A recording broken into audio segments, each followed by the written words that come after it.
kontrobersyal, Winersa niya ako. mas pinainit, Ramdam ko ang halik niya sa leeg ko. Pababa sa aking. at mas pag-uusapan. Tinanggal niya bigla yung panty ko. Mga sikretong dito mo lang mapapakinggan. Top Secrets. Top Secrets. Top Secrets. Top Secrets.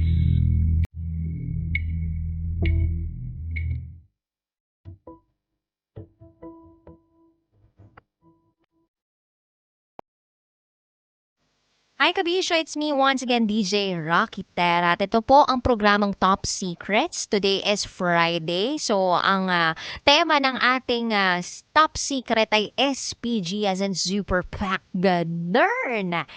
Kanina nga, nagkaroon tayo ng first caller natin at mabigat ang kanyang kwento. Hindi ko ina-expect na hindi pala pang SPG talaga, nakatatawanan lang ang pag-uusapan natin. Ito pala ay mabigat. I just hope yung kaninang SPG caller natin, top secret sharer natin, ay makatagpo ng kapayapaan sa puso't isipan niya. And that will only happen kapag nailabas mo na yung nararamdaman mo eh. Na-communicate mo na yung feelings mo towards that person. Na alam mong naiilang sa'yo. Na alam mong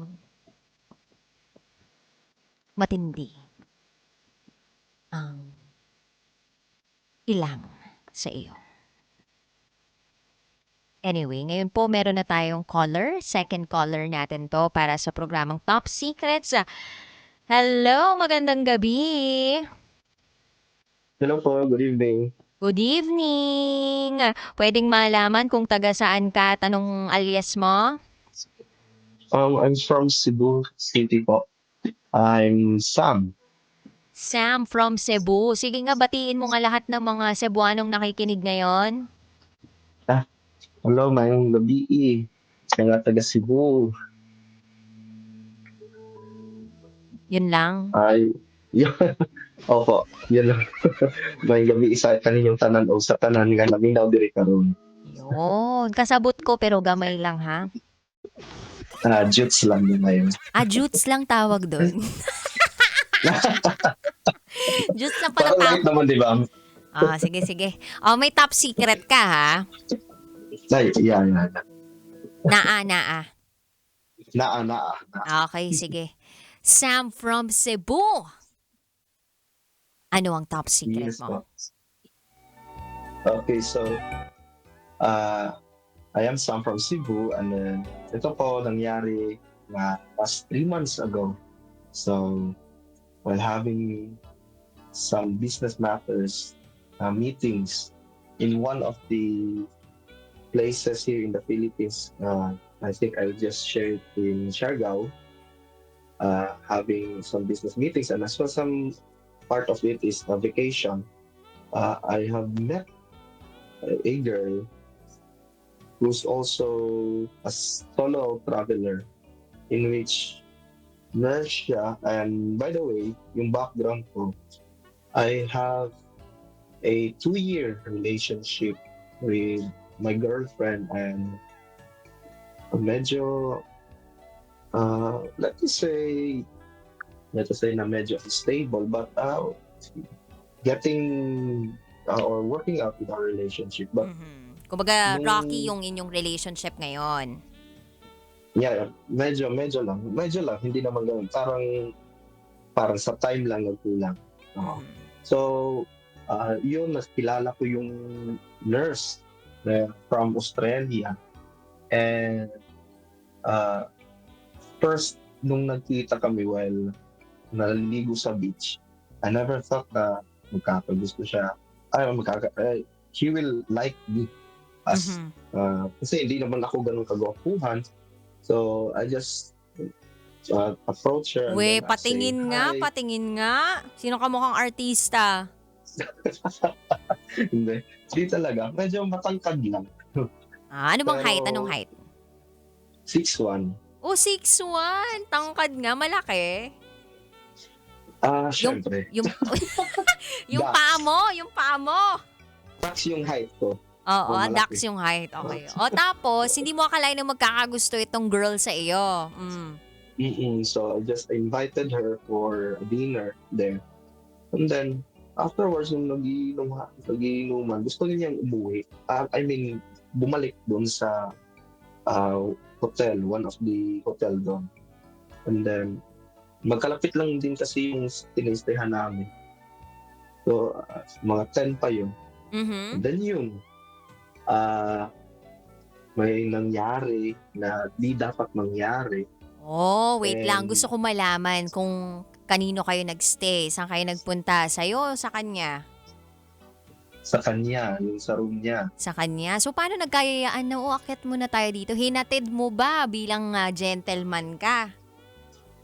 Actually, siya yung nagyaya na yung parang uuwi na daw kami. Babalik na daw dun sa tinistayhan namin. Aha. Siya nagyaya na So- bumalik na kayo sa pagsistayan ninyo. So, inaya ka niya bigla dun sa, sa room niya.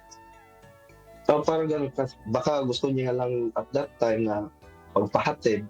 But she let me go into the room. So, ayun, parang nakonsensya nga ako kasi parang medyo may fiancé din kasi siya. Ayun. May So, fiancé may siya? Yun nga eh. And then, we are still communicating right now. My fiancé siya. She's really beautiful. And then, yung fiancé niya is hindi Pinoy, Australian. So, yung after the experience, sabi niya, yung mga Australian daw, oo, medyo malaki talaga daw yun. Pero pag Pinoy daw, in terms of performance daw, medyo matagal. So nagkaroon pa kayo ng case study Pumunta kayo ng room para mag-case study? Kaya nga, DJ. So yun pala yun. Opo, yun. So, parang nanibago ako kasi hindi kasi ako ganun na type na person. That was my first time encountering OMS. And actually, first time ko din na nakita sa TikTok tong Love Radio Manila while scrolling kasi wala akong magawa ngayon. So, narinig ko yung share. So, sabi ko, back of my mind, okay, allow me to share this one. Kasi medyo unique din naman. Or hindi naman ganun ka-unique. For sure, uso to sa mga kabataan ngayon. Though hindi naman ako ganun katanda, but medyo yung nurse kasi medyo bata kaysa sa akin. So, parang ganun. Gusto ko malaman kung nasa banyo ka ba ngayon? Hindi, nasa room. Nasa room. Medyo ma-echo kasi yung background mo. Parang feeling ko nakapirmi ka sa isang lugar na medyo, alam mo yun, ma-echo, ganyan. Yung tipong para hindi ka talaga mahuli ng kung sino man yung dapat makapanghuli sa'yo. So, yung pala ginawa mo sa Siargao, nag-ocular kayo sa kwarto ng girl. Oo. Ayun, ang saya-saya Masarap? Oo, kasi that was my first time encountering such experience. And then sabi niya, nasarapan din daw siya kasi medyo matagal tayo. Ang taray, may Medyo results agad. Oo, tumatawa pa nga siya hanggang ngayon. Kumbaga may hypothesis pa lang kayo doon, tapos may objectives pa lang, tapos biglang may output na, may results na. So, parang natakot nga ako baka mabuntis. Pero di Gumamit ba kayo ng ng pamprotect? Hindi. Bakit hindi? Nag-trust lang ako sa kanya kasi sabi niya, nurse siya eh. Nag-trust ka lang sa kanya. So hindi ako gumamit ng trust. Uy, wala tayong in-endorse dito. Oh, sorry. So, ganun pala, kapag pumunta ka ng Siargao, nagiging single bigla. Yun nga. So, Bakit ka ba that's pumunta ng very- Siargao? Dahil sa trabaho? Yeah, part of it, business, trabaho. Tapos itong girl, nagbabakasyon lang. Ha? Yes, nagbabakasyon lang. Naku, matutuloy kaya yung kasal nila nung ano? Baka hanap-hanapin ko ng babae, Sabi mo, magka-chat kayo, di ba? Oo, I mean naman din. Nag-chat yung girl, tapos sabi niya, magbabakasyon daw siya this coming November. She would like to go in Manila. Parang, well, it can, parang na-awkward ako nga. Ewan ko lang. Dire-replyan mo naman. Oo, matok show. Kasi maganda. Sino ka mukhang artista? Ikaw, kasing ganda mo. Ako, singganda ko talaga. Hindi ba ako nagpupunta ng Siargao, Baka isipin nyo ako yun, Hindi ako yun. Tsaka loyal ako. Faithful ako. May fiancé pa naman ako. Ayun. Sabi nga nila, mas madaling hulihin yung manok na may tali. Ano? Sabi nga nila mas madaling hulihin yung mga manok na may Tali. tali. Ikaw nakatali. Oo. Nakatali ka na, 'di ba? Ba't di ka pa Yun nga nahuhuli? Medyo Anong realizations mo?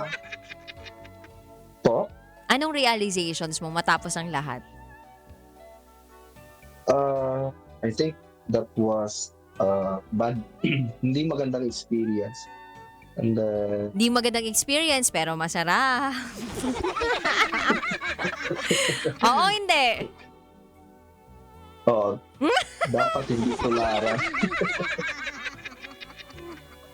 Dapat di talaga tularan ng mga kabataan ngayon. Kasi medyo uso pa naman yung HIV. So that was a very first time for me. So nagpa-test agad ako. Yun, prep. Kasi nag-search ako agad.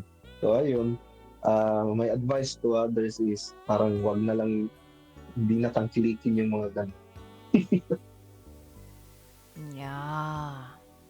Hindi na dapat sinusunggaban yung mga ganong klaseng imbitasyon.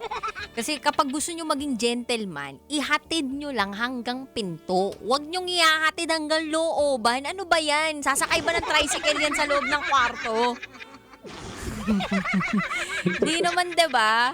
Hindi sasakay ng tricycle pero sumakay sa'yo.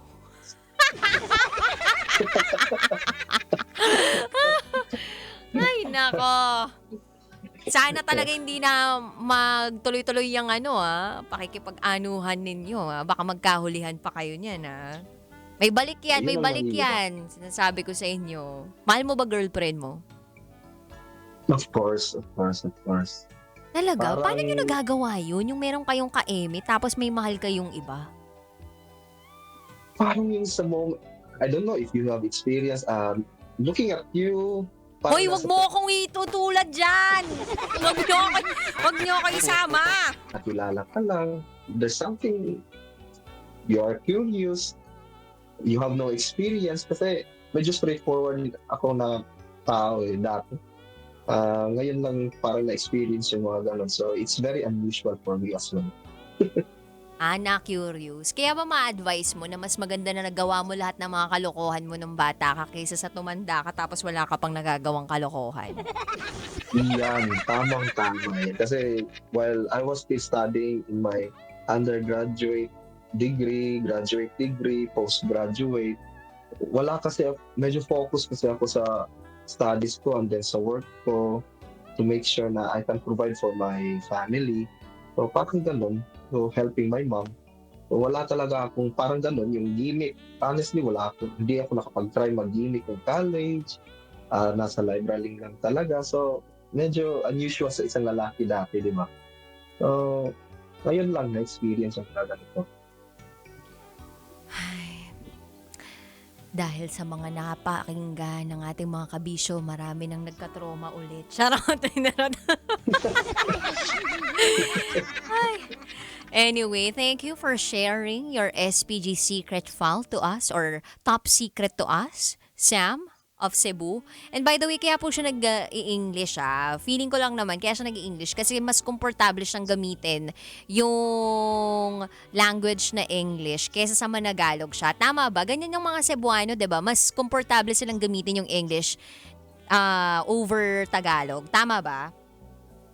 Yeah, I prefer talaga English, but I live in Quezon City when I finished my elementary years in Quezon City actually. So, di naman ganun kahirap para sa akin, but I prefer na ngayon yung Bisaya at saka English instead of Tagalog.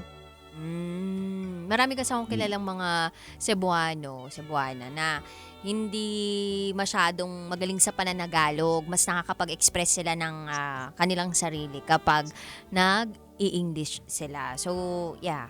Medyo dumugo yung ilong ng iba pero okay lang. Kaya pa naman namin. Basta naintindihan namin na nasarapan ka kahit may mga jowa kayong dalawa. Ha? Anyway. Sensya na po. Huwag ka sa akin magpasensya sa jowa mo. Ikaw magpasensya. Ay nako. Anyway, thank you very much, Sam from Cebu. You're welcome and God bless. God bless. Bye-bye. Bye. Ay, hindi ko na napatapos yung sinabi ni Sam doon. Alain nyo, nagsargaw lang, may nakilalang ganun. Alam nyo, pwedeng gawin yan ng mga single, pero kapag may relasyon na kayo, huwag nyo nang gagawin yung ganun. Wait lang, may tumatawag pa. Nakuha mo na to. Hello? Hello? Ito na pala. Hello? Wait lang, hinahan ko lang. May kasalanan ba ako sa'yo? Hello? Hello? Yes. Narinig. Rocky, Oy, kumusta ka? Balita sa'yo. ito nagdadrive pero sige, free lang. Carry lang? So parang ako pa may kailangan sa'yo Ba't napatawag ka ngayon? Hindi, mayroon lang akong top secret. Ay, may top secret ka din. SPG to Oo naman, baka mag-enjoy ka pa nga eh. Ay, ako mag-enjoy. Sige nga, gusto kong marinig yan. Baka Pero, mag-enjoy mo lahat. wait lang. Itapat mo nga yung mikropono ng cellphone mo sa bibig mo. Naka-speaker ka ba? Subukan ko Subukan kong... Pwede kaya to sa hindi kaya magpi-feedback kung i-connect ko sa audio ng sasakyan. Ano bang gamit mo ngayon? Cellphone pero nakaano ko nagdadrive Malayo kasi ka. ako. Oo. Sige, subukan mo. Ito, naka-connect na. Nakakonect ka na?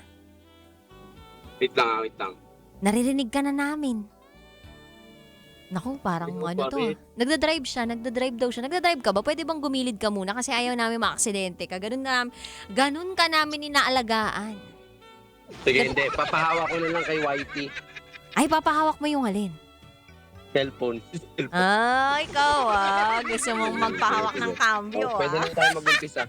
Pwede na daw mag-umpisa. O sige, simulan na natin muna. Anong alias mo? Tawagin nyo na lang akong Diego. Kasi pag yung real ko, baka maraming Makakilala. makilala. Oo naman, Sige, your secrets are safe with me. Huwag kang mag-alala, Diego. Diego, taga-san ka? Taga Fairview. Oh, layo Fairview. Traffic nga dito ngayon, sobra. Sobra, hindi ka pa nakaka-uwi sa inyo ngayon? Ano po? Hindi ka pa nakaka-uwi sa inyo ngayon? Hindi po, papasok pa lang po sa trabaho yung YT ko. Hayahatid ko siya. Kasama mo wife mo ngayon. O, sige nga, pwedeng parinig nung nung hi ng misis mo. Hi ka daw. Hi ka daw. Hi. Ay, Ayun na. oo nga, parang babaeng nadidiligan palagi Sige. Umpisa na ba natin? Simulan na natin to ng top secret mo. Itong kwento ko tungkol sa isang organization o community na medyo hindi masyado tanggap sa parang secret community.